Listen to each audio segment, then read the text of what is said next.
بسم اللہ الرحمن الرحیم۔ السلام علیکم ورحمۃ اللہ وبرکاتہ۔ ویورز، آپ کو آپ کے اپنے چینل عظمت اور وظیفہ میں خوش آمدید کہتے ہیں۔ اہلا و سہلا و مرحبا۔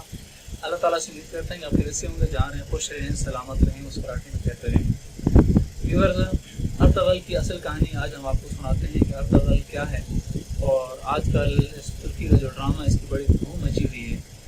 یہ سیریل 2014 میں شروع ہوئی تھی اور اس نے دیکھتے ہی دیکھتے ترکی سمیت سینٹرل ایشیا میں دھوم مچا دی، اور اس کامیابی کے ساتھ ساتھ اسلامی ملکوں میں اس کی جو ہے وہ ڈبنگ ہوئی۔ اس ملک کا پوری دنیا میں مقبول ترین ڈرامہ ہی بنا، اور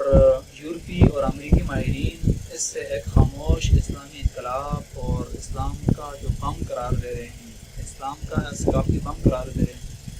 اور ان کا جو خدشہ ہے یورپی ماہرین کا، یہ کسی حد تک درست ہے، یہ غلط نہیں ہے، کیونکہ اس ڈرامے نے پوری ان دنیا کے اندر جتنے بھی اسلامی لوگ تھے، ان کے جذبات تھے، ان کو جگا دیا، اور 58 اسلامی ملکوں کے جو نوجوان ہیں ان کو اپنے اندر ارطغرل جو کروٹیں محسوس کرتا ہوا ان کو وہ نظر آتا ہے، وہ اپنے اندر ہی ارطغرل کو سمجھتے ہیں،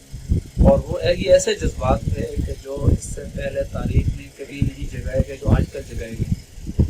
اور ایک ہی بات یاد رکھیں کہ یورپی میڈیا کی جو ٹیم ہے، یورپی میڈیا اس حقیقت سے وہ واقف ہیں وہ لوگ، اور وہ یہ ایسا کرتے ہیں کہ ارطغرل اور اس کی ٹیم کے جو منفی پہلو ہیں، جو نیگیٹو جو پہلو ہیں،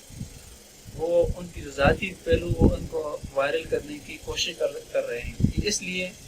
تاکہ مسلمانوں کو یہ چیز باور کرائی جا سکے کہ جو ارطغرل ہے یہ صرف ڈرامہ، یہ حقیقت نہیں ہے۔ جب مسلمانوں کو پتہ چل گیا کہ حقیقت ہے اور یہ حقیقت مدنی ہے، تو پھر مسلمان جو اس دنیا کے اندر غالب آ جائیں گے۔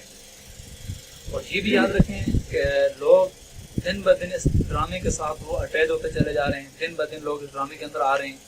دن بدن لوگوں کی جو تعداد ہے وہ بڑھتی چلی آ رہی ہے، اور دن بدن لوگ جو ڈرامے کو دیکھ رہے ہیں، جہاں پر بھی آپ دیکھیں ٹی وی لگی ہوتی ہے، آگے لوگ دیکھ رہے ہیں، یوٹیوب پہ سب سے آگے یہ نکل رہا ہے ارطغرل۔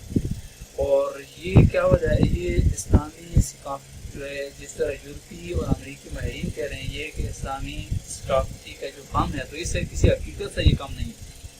تو یہ کیوں اس کی حقیقت ہم آپ کو بتاتے ہیں، شاید اس سے پہلے آپ نے یہ سنا ہو یا نہیں سنا ہوگا، لیکن ہم آپ کو حقیقت بتاتے ہیں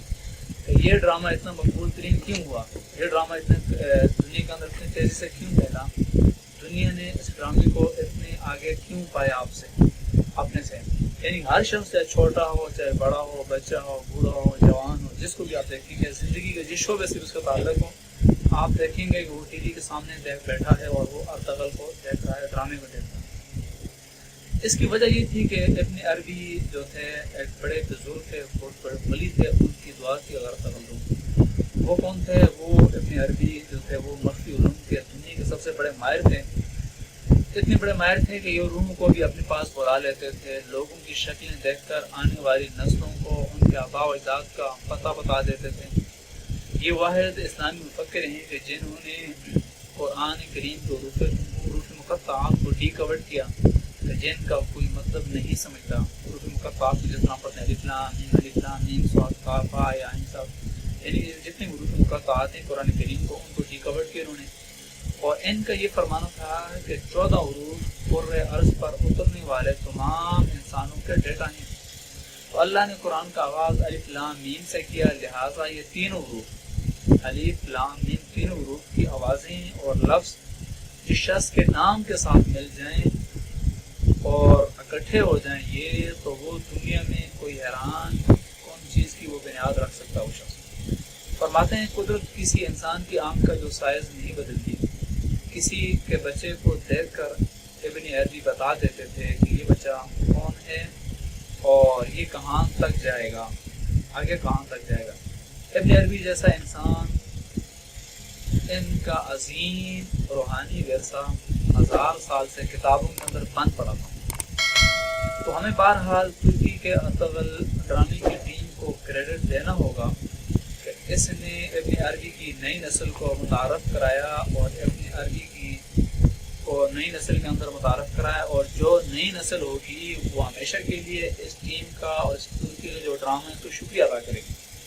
تو ہم بھی اسی طرح ارطغرل کو اور اس پوری ٹیم کو یہ سلام پیش کرتے ہیں کہ انہوں نے اتنا بڑا ایک ثقافتی کام کیا اور اتنی بڑے دنیا کے سامنے اسلام کی حقیقت کو اجاگر کیا۔ بہت سے لوگ یہ پوچھتے ہیں کہ کیا یہ ڈرامہ دیکھنا جائز ہے یا نہیں ہے؟ تو جس طرح آپ ایک بندہ ہے وہ اگر نشہ کرتا ہے تو آپ اس کو سگریٹ پہ نسوار پہ لگا دیتے ہیں، یہ اس سے بہتر ہو۔ اسی طرح سے کوئی بندہ ڈرامے کا شوقین ہے، انڈین فلمیں دیکھتا ہے، گندی فلمیں دیکھتا ہے، ڈرامے دیکھتا ہے، اس کا گزارا نہیں ہے، اس کو چسکا چڑھا ہوا ہے، تو ان سب سے بہتر یہی ہے کہ اس ڈرامے کو دیکھیں تو کم از کم اتنا ہوگا